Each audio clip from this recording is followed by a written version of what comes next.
నమస్కారం సార్. నా పేరు నాగవేణి సార్. మాది చాంవరం గ్రామం సార్, తుని మండలం. నాకు పెళ్ళై 3 సంవత్సరాలకే నా భర్త చనిపోయాడు సార్. నాకు ఒక బాబు ఉన్నాడండి. బాబున్నాడు సార్. నాకు మా అబ్బాయి చనిపోయి మా ఆయన చనిపోయిన తర్వాత నాకు మీ ప్రభుత్వంలో పెన్షన్ వచ్చింది సార్. మా మామయ్య గారు కూడా చనిపోయారు. మా అత్తయ్య గారికి పెన్షన్ కూడా వచ్చింది సార్. ఆ పెన్షన్తో నేను మా అత్తయ్య ఫ్యామిలీని నడిపిస్తున్నాను సార్. ఇప్పుడు ఆర్థిక సహాయం కావాలని నేను P4 అనే స్కీమ్ ద్వారా పరవాడ తాతబాబు గారిని సంప్రదించాను సార్. నాకు ఆయన సాయం చేయడానికి ముందుకు వచ్చారు సార్. నాకు P4 ద్వారా నాకు ఆర్థిక సాయం చేయడానికి మా అబ్బాయికి బుక్స్ కానీ బట్టలు కానీ అవి చేయడానికి ముందుకు వచ్చారు సార్. ఆయనకు నా ధన్యవాదాలు తెలుపుతున్నాను సార్. ఈ స్కీమ్ ద్వారా నేను ఆర్థిక సాయం పొందినందుకు నేను చాలా కృతజ్ఞతలు తెలుపుతున్నాను సార్. Thank you sir. మొట్టమొదటిసారిగా ఐటీ విప్లవం తీసుకొచ్చిన ఆరాధ్యులు, స్వర్ణాంధ్ర ఆరాధ్యులైనటువంటి మన గౌరవ ముఖ్యమంత్రి నారా చంద్రబాబు నాయుడు గారికి నా ఉదయపూర్వక ధన్యవాదాలు. అలాగే ఈ వేదికను అలంకరించిన పెద్దలందరికీ నా ధన్యవాదాలు. అలాగే ప్రాంగణంలో ఉన్న వారి అందరికీ నా ధన్యవాదాలు. నేను పరవాడ తాతబాబు, సన్ ఆఫ్ రాజనాయుడు, వ్యవసాయ కుటుంబం నుంచి వచ్చాను. కుమ్మర్లావ్ అనే పల్లెటూరు మాది. నేను BA వరకు చదువుకున్నాను. తునిలో వ్యాపారం స్థాపించి నా కాళ్ళ మీద నేను నిలబడి అందరికీ జీవనోపాధిని నాకు తోచిన వాళ్ళకి ఇవ్వడం అలవాటు. మొట్టమొదటి నుంచి కూడా సామాజిక సేవ నా స్పృహ. అది ఒక ప్లాట్ఫారం ఎన్నుకోవాలనే ఉద్దేశంతో లైనిజంలో జాయిన్ అయ్యాను. లైనిజంలో నాకు ఇంటర్నేషనల్ అవార్డు కూడా, ప్రెసిడెంట్ మెంబర్షిప్ అవార్డు కూడా వచ్చింది. ఇంటర్నేషనల్ అవార్డు గ్రహీతను కూడా. అప్పటి నుంచి కూడా సేవా కార్యక్రమాలు అంటే నాకు ఎంతో ఇష్టం. అలాగే ఎలియన్స్ క్లబ్ ఇండియాలో స్థాపించిన క్లబ్లో కూడా నేను ఉన్నాను. అలాగే తర్వాత రాజకీయాల్లో కూడా ఉన్నాను. నేను తెలుగుదేశంలో యాక్టివ్ మెంబర్ని కూడా. మన దివ్యమ్మ ఆధ్వర్యంలో నేను పనిచేస్తున్నాను కూడా. అయితే ఈ P4 కార్యక్రమం మన ముఖ్యమంత్రి గారు ప్రవేశపెట్టారు. ఒక కుటుంబం, ఒక ఎంటర్‌ప్రెన్యూర్, పారిశ్రామికవేత్తలు అవ్వాలి, ఈ పేదరికం అంతా నిర్మూలించాలి, ఈ ఫలాలందరూ కూడా అంది ప్రతి వాళ్ళు పెద్దలు అవ్వాలి, అందరికీ ఆర్థిక స్వావలంబన కావాలి, సాధికారత కావాలనే ఉద్దేశంతో వారు ఈ ప్రవేశపెట్టిన ఈ పథకానికి అవేర్ అయ్యి నేను ఈ నాగమణి అనే సామవరం గ్రామం నుంచి వచ్చిన ఈ నాగమణి 10th క్లాస్ వరకు చదువుకున్నానంత అమ్మాయి ఇంటరాక్ట్ అయ్యాను నేను. ఆ అబ్బాయికి ఒక 2వ తరగతి చదువుకునే పిల్లవాడు కూడా ఉన్నారు. వారికి ఏ ఆధారమూ లేదు. ఆధారం లేదు కాబట్టి అమ్మ నీకు నేను ఏదైనా వ్యాపారం పెట్టుకో, చిన్నది కుటుంబించిన అది వచ్చిన్నది, కుటుంబించిన వాటికి కావాల్సిన సదుపాయం అన్నీ నేను చేస్తానని చెప్పాను. అలాగే వాళ్ళకి ఫ్యామిలీకి కావాల్సిన ఆ పిల్లవాడి చదువు కానీ ఇదే విషయంలో కూడా నేను ఆదుకుంటానని చెప్పి ఆ అమ్మాయికి భరోసా ఇచ్చాను. ఇదంతా చేయడానికి మన ప్రీతమ ముఖ్యమంత్రులు వారి యొక్క ఆదేశాలు అని కాదు, అందరూ కూడా మనం ఇన్స్పైర్ అయ్యి ఈ కార్యక్రమంలో భాగస్వాములు అయ్యి మనం కూడా అందరినీ పేదవాళ్ళని కూడా వాళ్ళ ఎదుగుదలకు మనం తోడ్పడాలనే కృతనిశ్చయంతో ఈ కార్యక్రమాన్ని నేను తీసుకున్నాను. ఇప్పుడు మెయిన్గా ఇది ఒక వినూత్నమైన కార్యక్రమానికి శ్రీకారం చుట్టాం. నేను ఇచ్చే సంక్షేమ కార్యక్రమాలు మీకు చెప్తాను, అభివృద్ధి ఏం చేస్తున్నామో కూడా మీకు ఎక్స్ప్లెయిన్ చేస్తాను.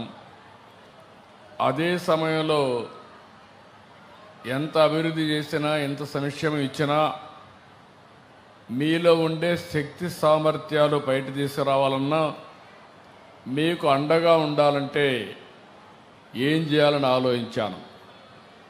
మామూలుగా ఈరోజు ప్రభుత్వంలో మీరు చూస్తే P3 అని ఉంటుంది. కొంచెం వెనక్కి రండి మీరంతా, కొంచెం వెనక్కి రండి. P3 అనే కార్యక్రమం ఉంది, అంటే పబ్లిక్ ప్రైవేట్ పార్ట్నర్షిప్. ఇప్పుడు ఒక రోడ్డు వేశారు ఇక్కడ, నేషనల్ హైవే. అది ఒక ప్రైవేట్ వ్యక్తి వేశాడు, టోల్ కలెక్ట్ చేస్తాడు. కానీ తెచ్చిన అప్పు కట్టేసి మనకు మెరుగైన సదుపాయం. ఒకప్పుడు ఈ నేషనల్ హైవేలో పోవాలంటే 20 ఏళ్లకు మునుపు ఏమాత్రం కూడా పోయే పరిస్థితి లేదు. ఈరోజు అలాంటిది ఎక్కడ కూడా గుంతలు లేని రోడ్డు, 6 లేను 8 లేను అవసరమైతే 14 లేన్లు కూడా వేసి సుజావుగా ప్రయాణ సౌకర్యం వచ్చే పరిస్థితి వచ్చింది. ఒకటే కాదు, ఒకప్పుడు మీ దగ్గర ఫోన్లు ఉండేటివి కాదు, నన్ను ఎగతాళి చేశారు అప్పట్లో.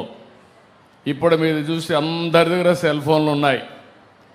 అదే మరి మీకు బ్యాండ్ విత్ కూడా అందరూ ప్రొవైడ్ చేసే పరిస్థితికి వచ్చారు. అది కూడా P4 P3లో వచ్చింది.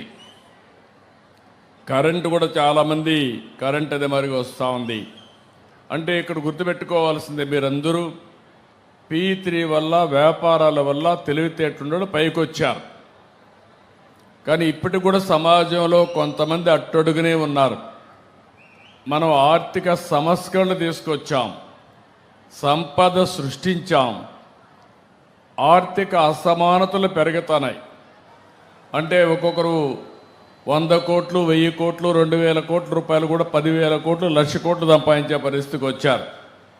కొంతమంది 3 పూట్ల తిండి లేకుండా ఇప్పుడే ఇక్కడ నాగవణిని చూశారు.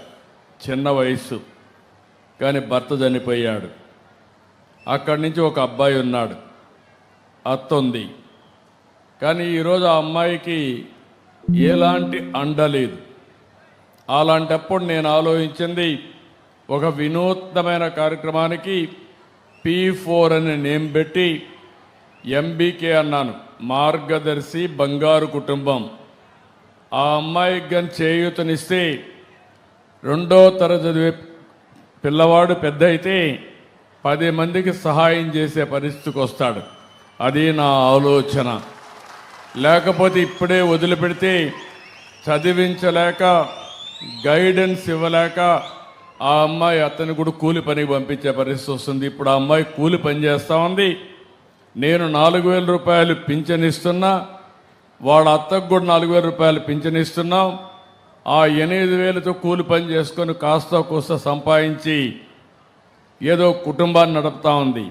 రేపు రాబోయే రోజుల్లో కూడా ఆ పిల్లవాడిని ఉన్నత స్థాయిలో చూడాలనేది నా ఆకాంక్ష, నా ఆశయం, అదే నా కోరిక. దీనికోసం నేను ఆలోచించేది, ఎవరైతే బాగా డబ్బులు సంపాదించామో మీకు కూడా బాధ్యత ఉంది. సమాజం వల్ల పైకి వచ్చారు మీరు. సమాజం లేకపోతే ఎవరూ లేము. ఇప్పుడు నేను ముఖ్యమంత్రిగా ఉన్నానంటే మీ అందరి ఆశీస్సులు నేను ముఖ్యమంత్రి చేశారు.